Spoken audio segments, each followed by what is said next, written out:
Welcome to This Week in Loveland Tiger Sports here on lovelandtigers.org and ESP Media powered by Stott Arm Sports. I'm Jason Griefer, and as always, we're joined by Loveland Athletic Director Brian Knatzer. Brian, good morning. How is Tiger Nation this week?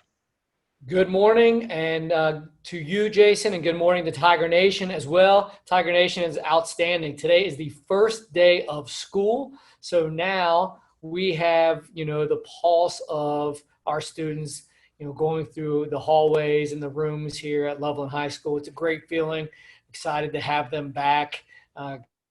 Excited just to keep moving forward, not just athletes, but all our student body. So teachers are here. Everyone's excited. Administration is thrilled, and we're ready to move forward with this fall. So thanks for asking. Do you feel that energy throughout the school that the kids and the teachers and other staff are just excited to be back together again in one place and getting everything they need to get done? Yeah, everyone is. I mean, it's new to everyone, so everyone's kind of they're a little bit quiet. They're watching looking at their feet. At which direction do I walk? Where do I stand? Where do I eat? Am I eating in the main gym? And am I eating in the cafeteria? Who am I sitting by? So it's all those sorts of things. Classrooms look a lot different than these kids have ever seen them before. So, we're doing a model where we got an A day and a B day and then every other Friday for each of those kids. We call it the hybrid model. So, the kids understand it. It was well communicated. And I think a lot of them, from what I can gather, they're just glad to be back. I'm glad to be playing games, glad to be in the classroom, glad to see their teachers and their classmates. And they're excited. So we're excited for them, and we look forward to it. Absolutely. And let's talk about your athletic teams and what they've done this past week, where we're going forward. Let's start off with boys golf. We were bragging all kinds of things about them a week ago, winning the ECC preview. We talked about Tyler Valley, Joe Janikowski, the way they performed in that and the way they performed thus far. But I also want to touch on, how about the youngster, Anthony Moran? I mean, kind of coming into the program. He's 7th in the league in scoring average right now. How has he been able to come in and just immediately out of the gates make the impact he has? Well, he's one of those kids that I don't think stress gets to him, or at least for me, it doesn't look like it gets to him because, like I said, I just remember the first time I really ever met him, he had about a 30-yard putt, and he came up to me. I was standing with his coach, and he said, I'm gonna make this. I'm gonna sink this putt for Instagram, and and I thought, yeah, okay. So I just took a couple pictures, sure, and he sunk it. And I thought, I didn't record it. I couldn't believe my mistake. I was extremely apologetic, and I said, I'll never ever make that mistake again. But such a great-natured kid, really excited. Obviously, a youngster who fits in well with that varsity staff, and I think we're going to see him for some time to come. So look forward to watching him play this week. As I think what we head out, my notes here, we're going against Moeller in Wyoming this week, and so heading out there. So we'll get out and look for him on Twitter and Instagram. I promise you, Anthony, I will not miss a video of your putt. Do you look at him, the way you're talking, is kind of like a unicorn? I mean, you're talking about a teenager just getting his high school career started and nothing phases him. That's not common. Yeah, well, I don't know him well enough where I can say nothing phases him, because he's a very lighthearted, good-natured kid that likes to compete. So I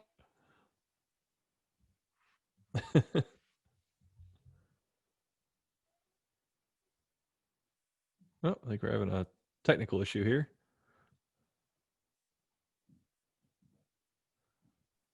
I think Brian froze up on us. Uh-oh.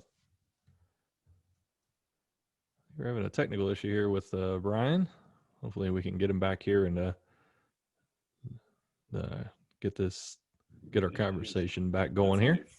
It's definitely frozen. As this year kind of progresses. There we go. There you go. So he's There we go. Now we're back. There we go. Bit of a glitch there. That's all right there. No worries.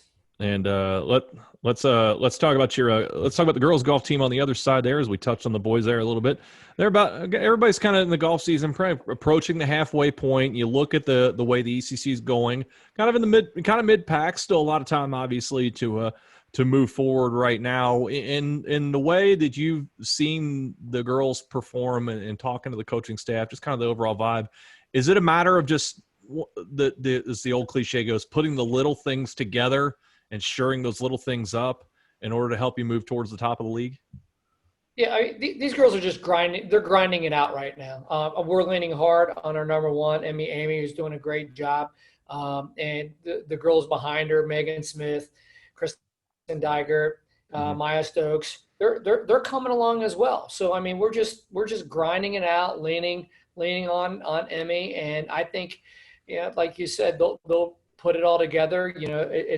It's the end of the season that matters. Right now, it's figuring it out, gaining some confidence, learning to work as a team, and they're doing that. So we're very proud of where they are. We actually go tonight at O'Bannon. It's an invite for us, and then later this week we're off to Lakota West and against Anderson. So we're excited to continue to grind it out and get better each and every week.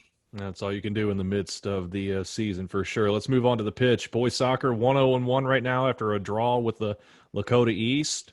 Never a bad thing there. We always know Lakota East and Lakota West always very good on the pitch. They got LaSalle, and then you're heading into ECC play later in the week against Turpin.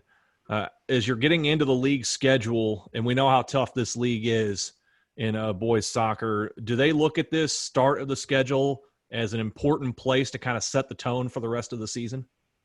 Yeah, Coach Dunlop has always scheduled a very challenging, very difficult beginning of the season schedule, so he can kind of figure out where they're at. The kids can too, and they can kind of move from there. It's always set us up for success in the past years, and obviously wanted to do that. One of his concerns was he didn't get enough look at what his kids could do versus other teams. We were able, fortunately, this weekend to put a scrimmage together against Elder to kind of give us a couple different looks and see what we have, for our personnel. So we're doing that. We're learning. Obviously, you mentioned, 0-0 tie with Lakota East. That's just the way it goes. That's okay. But we got some guys that can score. We watched them, the very first week or their first game. Against Summit, where there was a tale of two halves. The first half they really looked like they were asleep.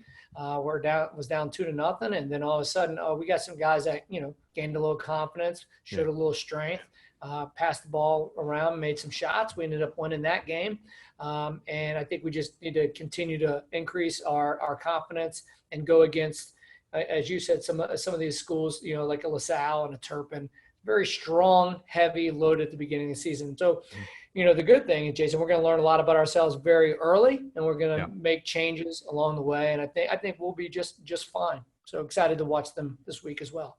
Over on the girls' side, they have a couple of matches now in hand, and I think the one thing we've learned about this team is they're good. A couple of wins by a combined 7 goals over Lakota East and Harrison. Some of the individual accolades, you look at the ECC leaderboard, and it's hard to find somebody that doesn't play for Loveland at or near the top of the individual leaderboards thus far. It is early in the season, but still looking great out of the chute. When they get going like this, when you've got strong goalkeeping, you've got multiple players that can put the ball in the net, you've got somebody else that can distribute the ball the way Shariah Smolinski has done it. How tough is this team when they are clicking like this? Well, I mean, they're a threat. If it's a corner kick, and Donovan's taking the corner kick, or if it's a throw in, you've got anywhere on that field is going to be a threat. Capsa Cabbage, when she's got the ball in her hands for a throw in, I mean, she's on the 30-yard line. She can get it right to where she needs to get it, and these girls can answer to that. Like you said, there's a lot of girls that can score. There's a lot of girls that use their head, so that's why a corner kick is a threat. They work hard together. They are on a mission. They're on a mission every year. Mission is never complete till that state championship game. So, and that's kind of the motto they have. So they're a very physical group, and they're they live up to that. I mean, they strength train. They are well conditioned. Their mind is in the right place. They don't get phased. And they work hard together. So they are good, and they are fun to watch. On the other side of the ball, you haven't allowed a goal thus far this season. So that's offense gets a lot of the accolades, but it makes it pretty easy for the offensive side when your defense starting with your keeper and then in front of her isn't allowing anything in. Yeah, they're just, it's physical. Good luck getting that ball in there. They're not afraid to use their body, and they sacrifice their body for the overall betterment of the team. And they're off to a good start and showing that as well, that they're going to be a force to be reckoned with and coming back for the league title for sure. Let's move on to cross country. Getting started with the Under the Lights at the Moeller Invite this past Friday, as we talked last week, a really cool event. How did you think your teams performed, and what do they look to do to carry that forward into the Loveland Invitational this weekend? Yeah, well, I'll tell you. So, we hosted a home football game. So as I came home, I knew they were going to be streaming that. So fortunately, I was able to watch that stream for the 2 varsity races. Wow, we knocked it out of the park on that. Emmy Sager on the girls' side, obviously she won it with a 19:15 time. And just, great picture of her. It's been all over Twitter. Sarah Maddox, 3rd place. Ellie Carr came in 8th. Jesse Gibbons in 10th place. Sophia Huff, a freshman, was 22nd place. So overall, out of all of those, that is a loaded field at that Moeller Invite. So, there was a lot of very good runners, a lot of high quality teams. And we were very fortunate that our girls ended up coming out of that, not only Emmy winning it overall, but we as a team won that as well. So a very strong team, a lot of different runners we could pull in and place in that team, but everyone's healthy and they ran it at just exceptional time. So really excited for our Loveland girls. On the boys side of it, again, they were just equally as loaded with teams there. Ryan Chevalier, who ended up coming in 3rd place. I think his overall time was a 16:32. Phenomenal time. We have our sophomore, Brady Steiner, AJ Stutz came in 23rd, Sam Niger 27th, and Zach Mays in 40th. So as a team, it's a strong team that will continue to get stronger. And our boys ended up taking 4th. So not too shabby, with the girls coming out with 1st, boys coming in 4th. They really, as all, did a great job. And I don't want to say dominating, but they did a great job. Coach Nestor and his staff has done a phenomenal job with just, priming these athletes for competition and knowing what they have to do. So we're excited for things to come. And you mentioned our Loveland Invite, which is this Saturday at Home of the Brave here at Loveland. First race starts at 7:30, but I really got to do a big shout out to Jim and Cindy Dahlmeyer. They're 2 of the parents that really organize this whole thing. They tell us what to do, what we need to bring, where we need to be, and they do a great job. They mow the course. It's all mapped out.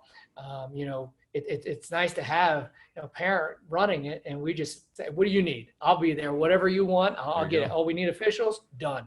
They're also going to live stream it as well. I'll make sure I tweet that out to Tiger Nation so that everyone can watch, because we are obviously asking for a very limited crowd as well during these times. But it's a great event, a great course. We're really excited that we get to host this and that we're able to do this right now, Jason. So on Saturday, watch for the mainstream, and the best of luck to all the teams and the runners that will be coming here. What does it say about the community that you have parents like that who will say, "Give me the ball. We'll handle this thing. We'll set up everything that needs to run. You just bring the athletes. We'll take care of everything like that." How much does that support mean to you as an athletic director, given how busy you have to be on a daily basis? Segue in that, it is never too late to join the Loveland Athletic Boosters at www.athleticboosters.com, and you can join. What a very strong booster group and just a community that is willing to, everyone wants to be a part. Everyone cares about the programs. They care about the kids. They care about the overall success of all programs here. So it is nice to be able to lean on some of our parents and booster groups and say, all right, take the wheel. We're all in this together. And at the end of the day, we are. It's their kids and it's our programs, and we're excited that we have such a unique community that is willing to put so much time and effort and support into all of our athletic programs. It's an invaluable resource, and we're glad to give them their proper recognition, that's for sure. Let's move on to volleyball. Taking care of business thus far, 2 sweeps over West Claremont and McNick. Now you've got some tough ones coming up. 3 your next 4 on the road. It gets going with Winton Woods, and you've got Milford coming up a little bit later on in the week. Now that we're kind of into the season, is this just business as usual for this team at this point? Okay, we have to go somewhere else, and we have to go on the road, for the next 3 out of 4 and try and get some wins there? Yeah, well, they're a team that works well together, and I think they, as well as girls soccer that we mentioned, they're returning champions, and they want that ECC championship outright. I want to highlight one person if I could. So, sure. Maya Jepson, who is she leads with kills with 20, 3 blocks, 2 aces, and 7 digs. What a great athlete on our courts. A leader of this volleyball program, athlete of the week as well for the ECC.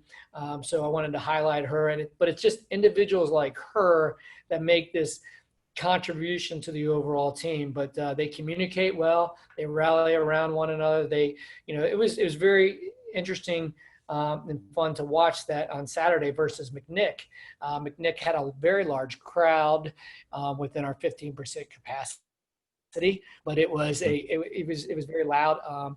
They're a very vocal group, and winning 3 games outright was a lot of credit is given back to our girls and the coaching staff. So well done. And to your point, you're right. There is some tough competition. We're on the road twice, and then we host on Saturday Lakota East here. So there's no rest for this. Volleyball is 3 matches a week. So we look for them to continue on with their success, stay healthy, and keep the wins. Speaking of another defending league champion, and boy, that's got to make you look really good as an athletic director when we can say that. Another defending league champion. Tennis has come out on fire to start the year off of last year's ECC title. They just continue to pile up the results, the individual wins, the team wins, and what have you. In what you've seen and talking to the coaches, how pleased are you that this team that's back from last year's title team has seemingly not rested on its laurels and thought, oh, we're the champs, we'll be fine, everybody's got to come beat us? And it seems like this year they're trying to take their game to another level and tell the rest of the league, if you want it, you're going to come pry it out of our hands.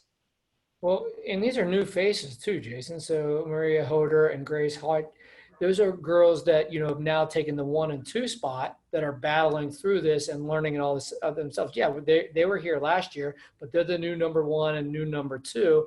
Other girls have graduated from last year. So, they're figuring out how to compete at that high level, and they're obviously having a lot of success at it.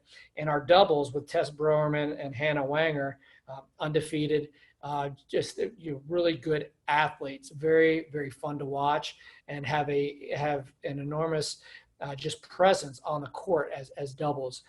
So if you get a chance to check them out, Tiger Nation, please come out and watch our girls tennis, who is having a lot of success, as you mentioned, Jason, and it's a really athletic team, and we're having a lot of fun doing it.